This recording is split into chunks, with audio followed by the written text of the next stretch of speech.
All right, so the task at hand today is to do a winter service on the Porsche 997. We're gonna do an oil change and we're gonna do a brake fluid flush. So let's do that now.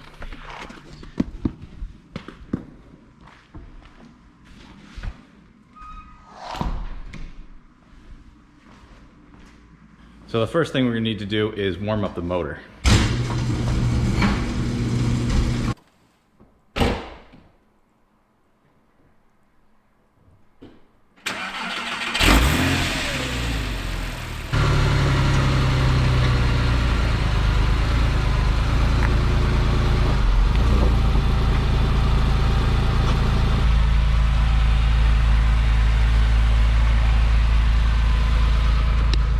So she sounds pretty good. I've had her on a trickle charger all winter so far. That's why the motor will start right up. So let's let that warm up for about 5-10 minutes and let's get the rest of our supplies.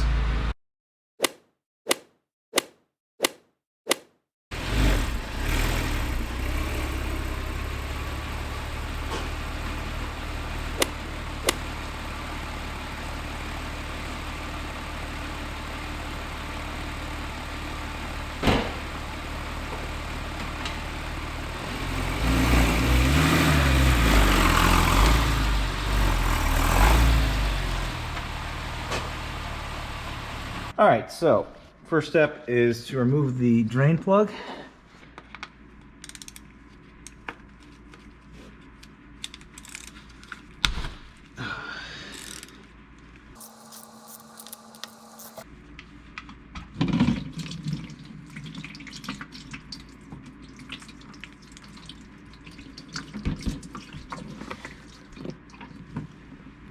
So if you do that right, there shouldn't be too much mess. This is why we warmed the motor up for a couple minutes. See how that's flowing really nice?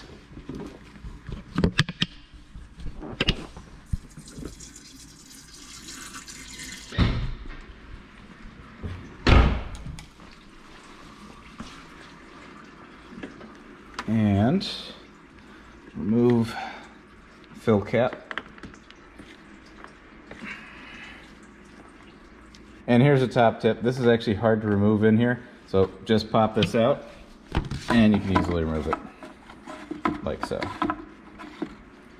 Check, there's no film on this, which is fantastic. So it looks like there's no moisture buildup. That's what we want to see. Let's come back down here, take a look.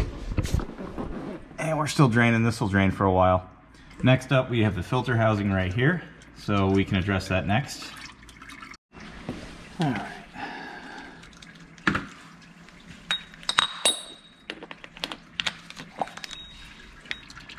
There's a cartridge filter in here that we're going to be removing and replacing with that new filter I showed you earlier.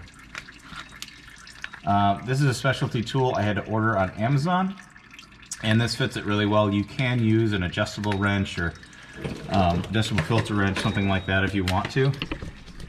However, I found this works best.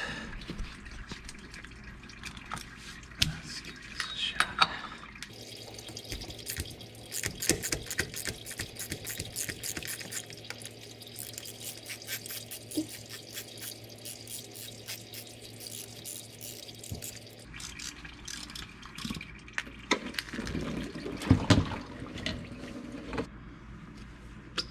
So that just removes like that. Easy enough. Here's the replacement filter. It's an OE brand. Got this off, I believe it was Pelican Parts.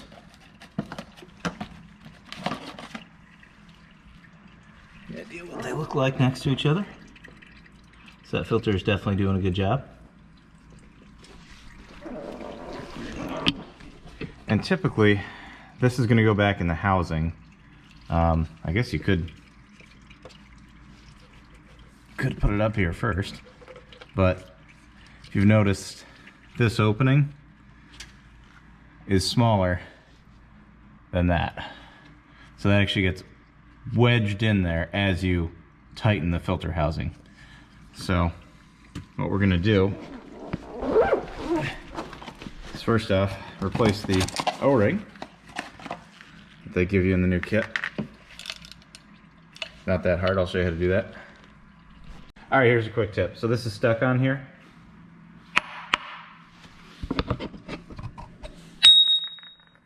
Comes off pretty easy with a single tap. I got a set of these. I think it was from Harbor Freight or maybe online. It did not cost very much money, but they are extremely good at taking out O-rings. Okay. There's the old O-ring off. What I'm gonna do, I'm just gonna take some of that oil off there and apply that to the new O-ring. I don't think you have to get it soaking in oil, but you're gonna want to make sure it slides on there nice and evenly. Start groove here. Sometimes this can be a bit tricky. Just like that. Okay. So make sure you always replace that. They give you one anyway in the kit, so it's no additional cost and it takes about 30 seconds. Next, we're going to insert the filter into the cartridge housing. Okay, just like that. All right, so we're going to put this back in the housing.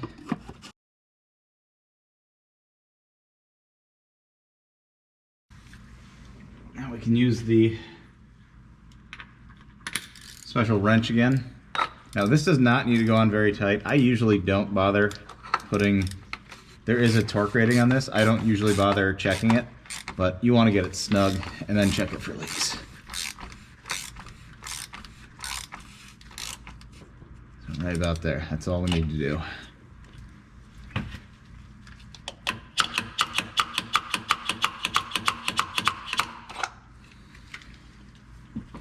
So just in case you're curious, the rating is 25 Newton meters if you want to check it. Probably not a bad idea, but I don't think that's really necessary. All right, so we're still draining a little oil. We're gonna wait for that to finish and then we're gonna refill. All right, so it's been about 25 minutes.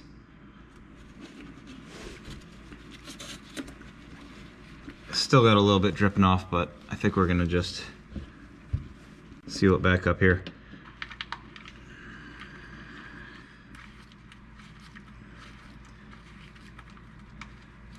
This is the original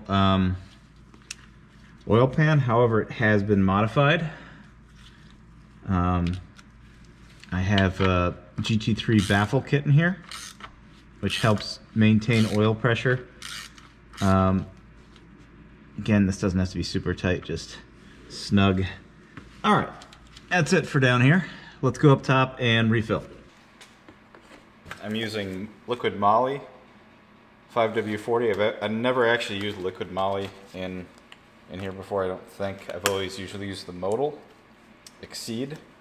However, in this case, I didn't have any left. I didn't feel like waiting for Amazon. And my buddy was at Napa and they were selling this, and I know it's a good German brand, so.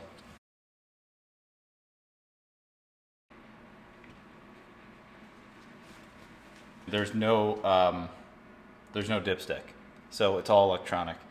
I won't know if this is at the correct level until I start it on flat ground, let it warm up for a couple minutes, shut it down, let it cool down for at least, I think it's 15 minutes because it's a semi-dry sump system. Next thing we'll do, we'll get this back on the ground, we'll check it for any leaks, we'll warm it up and check the level. So we started back up and it does have oil pressure, so that's good. We're gonna check it for leaks.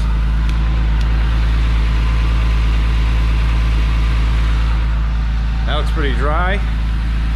So let's let it warm up for a couple minutes, pull it back in, and then we can check the oil level on the gauge, see where we're at.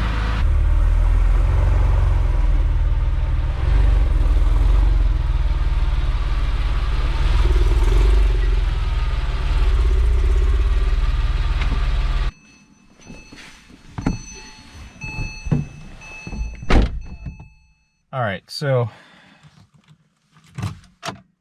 to check the oil level in this, you plug the key in and you turn it all the way to the right. And that will start the oil check. All right, so that's at the correct level. Now let's work on the brakes. Rob's full of crap.